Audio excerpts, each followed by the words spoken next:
Hi guys! So, mag-reaction muna tayo.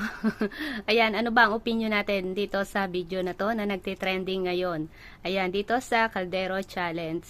So, kalimitan ngayon is mga babae na. Nung una, di ba, mga lalaki. Ngayon, mga babae na. So, sa aking opinion lang, no guys, lalo ako bilang isang single mom, na kahit na nagsosolo lang tayo nagtataguyod sa ating mga anak is parang napakahirap isipin na ganyan, magiging mababa ang tingin sa atin ng mga kapwa natin.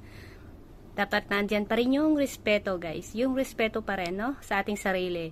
Ayun ang importante sa lahat. Kaya, dahil sa views, gagawin yan, napakahirap isipin.